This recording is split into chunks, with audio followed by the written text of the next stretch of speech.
you could go on the dark web, you could search up whoever you want, and he used Elon Musk as an example.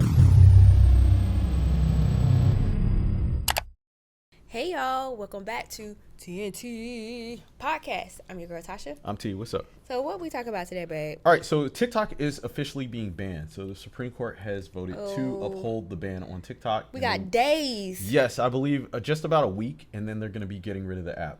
Now, from what I've seen, is in that, America only. All right, yeah, in America. But I've seen like both sides. I've seen people who are for TikTok, and then of course people who are against TikTok. Well, I'm for TikTok. Okay, and that's what I want to talk about today. Okay. I want to talk about why you're for TikTok, and how you feel about what's going on. Well, I'm for TikTok because this is where I get my information from. Oh, okay. So TikTok just has an array of people from around the world making videos about their life, their situation, and this is where I get real unfiltered news from. Yikes. Because let's keep it real here. Yeah. Freedom of speech is in danger. Okay. It's in danger. I agree. But also the media plays into it to where we get fake news too many times. Right. You know, it's funny because when Donald Trump was screaming fake news and everybody was People was laughing at him. Yeah, they was laughing at him. And then now you come to find that, I mean, we kind of already knew, but now it's like, it's really out there. It's real. But I'm not one to gossip, but it is said that Donald Trump might save TikTok. He might save it. I think that there's too many hands in the pot that want to destroy TikTok, and they're gonna make that happen. Like Meta. Yeah. Yeah. Because they're saying our data is being leaked to China. Okay. I mean, it's a lot going on. Right. There is a lot me, going on, and I want to say this because all of a sudden Meta cares about our data being leaked to China, and so many of these other social media apps care about it when they are actually selling the information anyway. You know, so that's what I'm saying. But they're Americans, so it's okay. There's too many factors, too many hands in the pot that have something to benefit from with the downfall of TikTok. Okay. Now, I do have a video clip from, I believe this is, CNN, in which they're going to be talking about that. So let's go ahead and check that out. Guys, y'all can leave your thoughts down below in the comment section. Let us know if you're for the banning of TikTok or if you're against it. Let's go ahead and see what they got to say. Arguments. The Supreme Court appears ready to uphold a ban on TikTok that is set to take effect in 9 days. The popular app is used by as many as 170 million users in the U.S.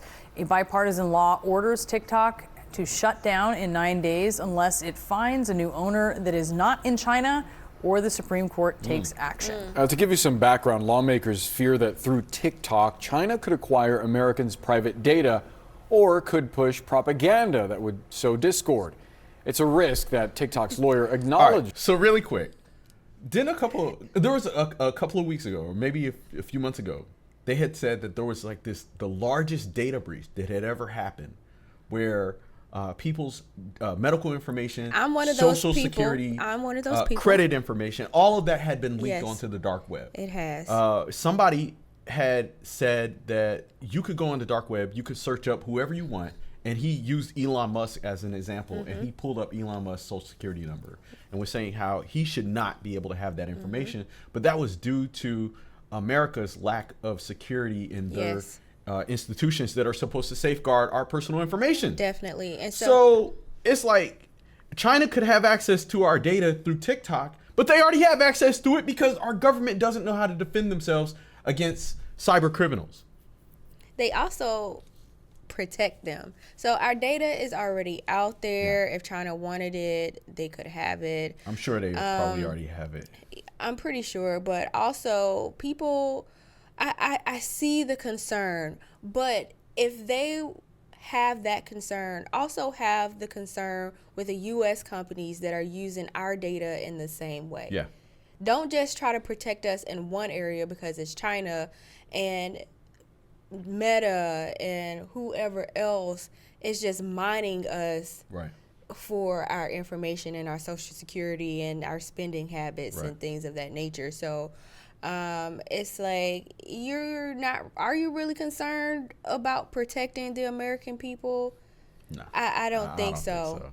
All right, let's continue. There's 2 of the 9 justices this morning. That they would use that information over time to develop spies, to turn people, to blackmail people, people who a generation from now will be working in the FBI or the CIA or in the State Department. Is that not a realistic assessment by Congress and the President of the risks here? Well, Your Honor, I'm not disputing the risks. I certainly acknowledge the risk, but I think there are lots of reasons, not just the one I just gave, but there are lots of reasons why that risk still can't justify the law. Let's get the latest on what happened today with CNN Chief Supreme Court analyst Joan Biskupik. Joan, it looks like the justices are not going to block this ban. It does, but I've got a couple caveats. No, you could tell that they were with the federal government here in terms of the main motivation. But there are a couple questions. There are actually 3. First of all, is this a First Amendment infringement? And once you get past that, has the government, Congress, passed a law that's narrowly tailored to kind of meet its compelling interest to override the First Amendment free speech interest? And then after that, what about timing? Because that did come up here. Could this possibly not take effect on January 19th, which is when it's scheduled to take effect, which of course is a day before President-elect Donald Trump comes in? First of all, on that exchange that you just listened to, there was so much concern about the potential for, Chinese espionage. At one point, the Chief Justice also said, so are we supposed to ignore the fact that the ultimate parent is, in fact, subject to doing intelligence work for the Chinese government? Because TikTok, while an American company, is owned ultimately by ByteDance, which is, headquartered in Beijing. So that was a real concern. But those 2 grounds that you just mentioned that Congress passed the law based on, the data collection for blackmail and other espionage, and the covert manipulation, it was that latter grounds that the justices were really suspicious about.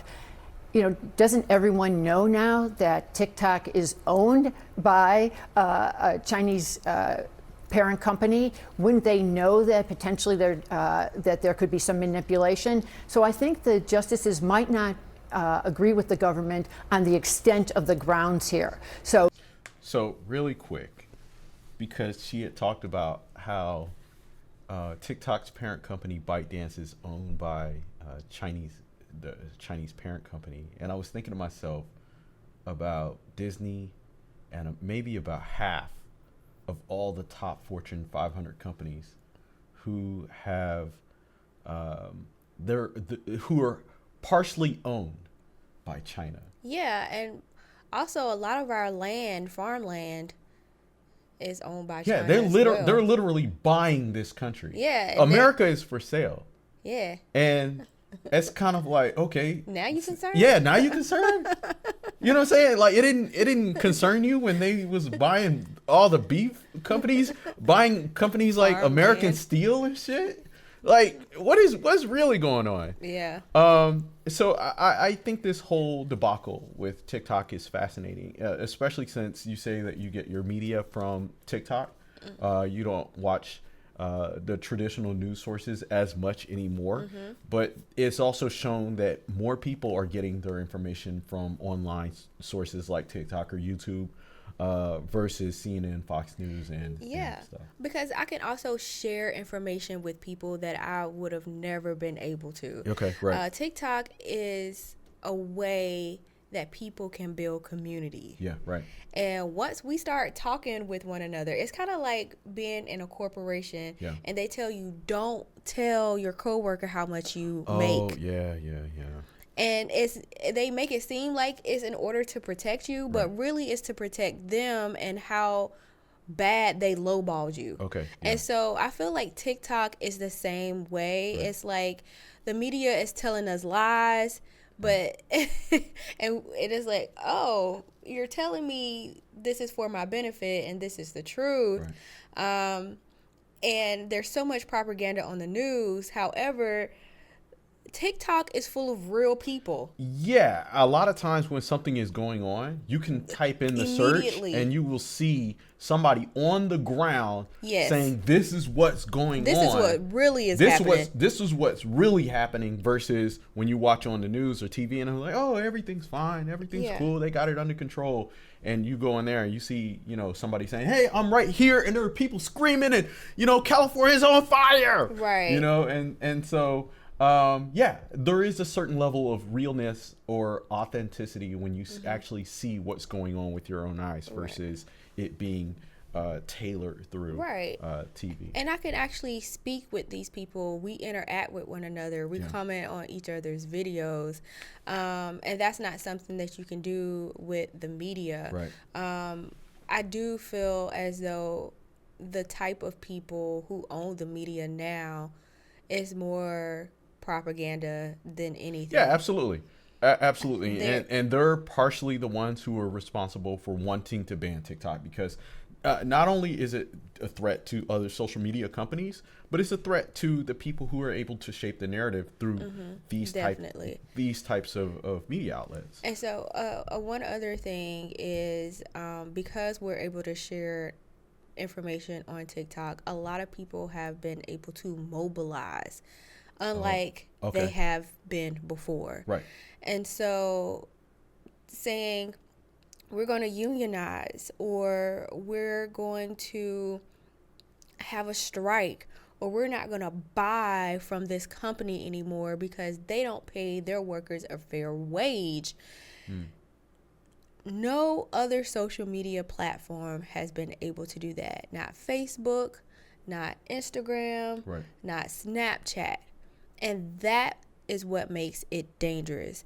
Right. No app is perfect. Right. There has been so many issues with Facebook and with those political ads and spreading fake news to get people to lean one way or another. And so social media isn't perfect. Right.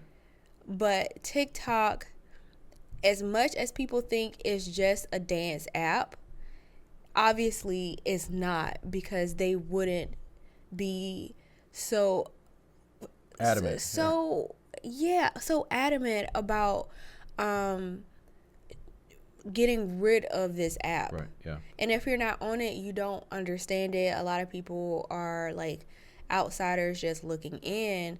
But yeah, definitely a community or a village in an age where people just don't have the same connections like they used to. Yeah, I agree. And it's only and going to get, that's why it's dangerous. Right, it's only going to get more crazy and worse as the introduction of AI. Wait, we don't have to. No. But yeah, guys, we'd love to hear your thoughts. What y'all think about this TikTok ban and your stance on it, whether you're for it or you're against it. You didn't tell us where you stand with I don't think they should get rid of it. I mean, like I said, if they're worried about China getting our data, then they should worry about all the other social media apps that's selling our data to China and other corporations and other entities, because it's the same thing. You know what I'm saying? All of our stuff is out there, and there's nothing we can do about it. They weren't protecting us then. Right. They weren't protecting us then, and they probably don't plan on protecting us now. All of a sudden, you want to protect us now. Exactly. Anyway, as always, like, share, and subscribe. Guys, we'll see y'all next time. Take care. Peace. And they own everything now, making all the clothes. Yeah, exactly.